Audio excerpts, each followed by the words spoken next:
Welcome to our podcast about quality. Today we explore the importance of quality in companies, its evolution over the time, and how it has impacted different sectors. To so, I have a pleasure of having a special guest, an expert in quality management, who will help us better understand this concept. Welcome, David. Thank you very much for the invitation. Woman, it is pleasure to be here and share this space to talk about a topic as fundamental as quality.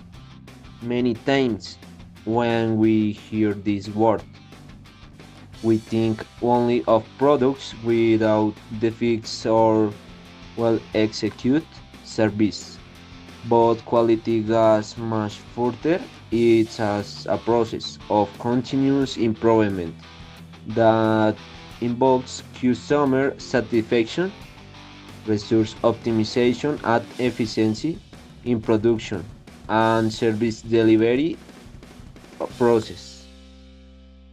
Definitely, quality is not just a technical characteristic, but a philosophy that runs throughout all aspects of an organization. To fully understand its impact, it's important to know the precursors who laid the foundation for quality management. If we talk about quality, we can find to mention the two grand referents, Edward Deming and Joseph Juran. Both made fundamental contribution to developing effective quality systems. David, can you tell us a little about of the importance of your works?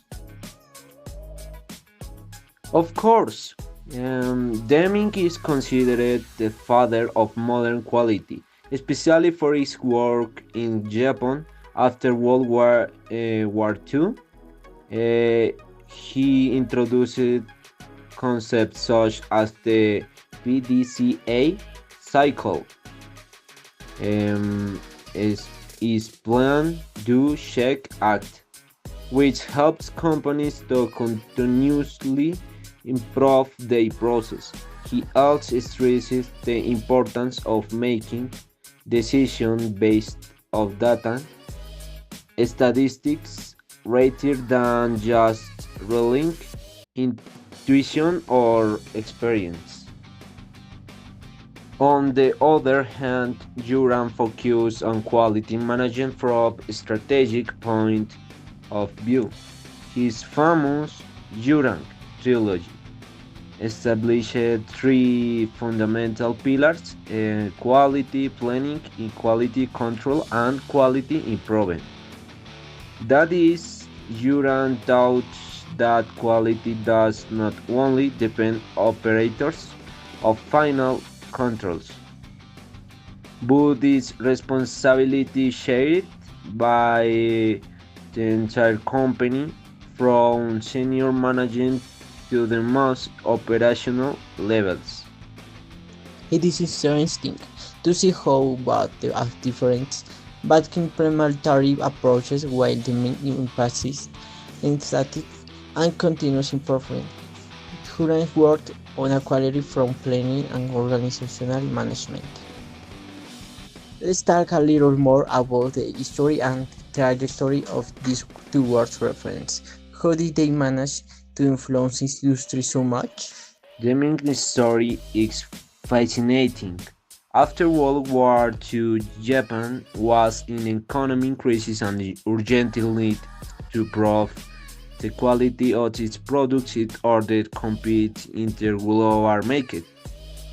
Devin was invited to work with Japanese leaders and taught them methods based on statistical process control. His influence was so great that many Japanese companies, such, such as Toyota and Sony, adopted his principles and managed to position themselves as leaders in quality and efficiency. For his part, Juran also had a great impact on the industry.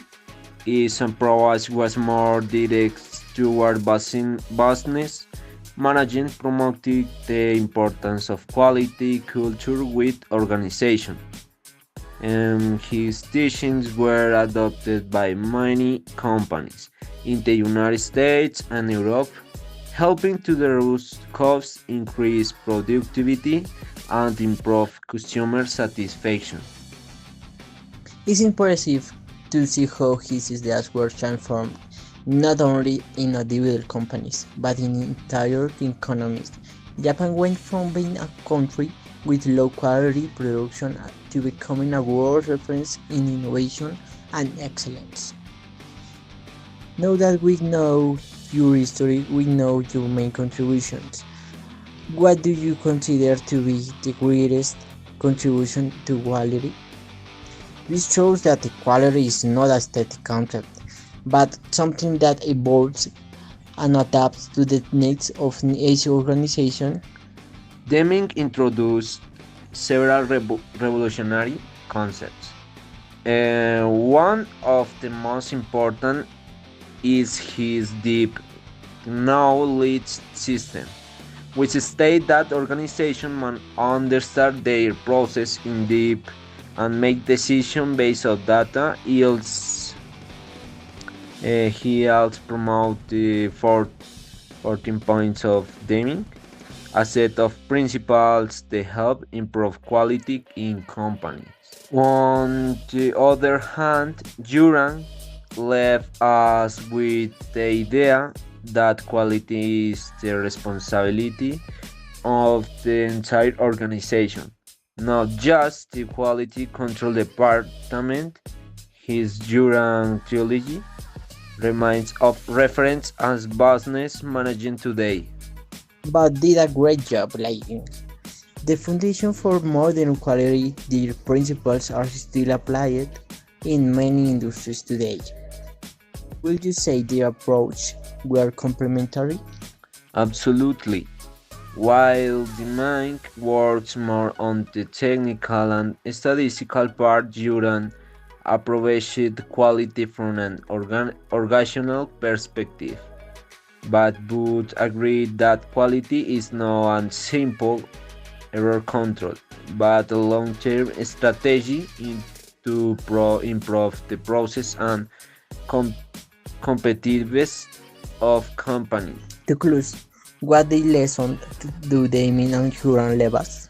I think the most important is to understand that quality is not destination, but a journey. It's not the notch carry out inspections, and the end process but ratness system must be designed to prevent errors from beginning.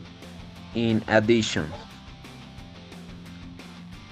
quality is not only the task one department, but of the entire organization. If companies understand this, they will be able to more competitive, reduce costs, and improves customer satisfaction. Without a doubt, their legacy lives on their teachings continue to be fundamental in the quality management of many companies.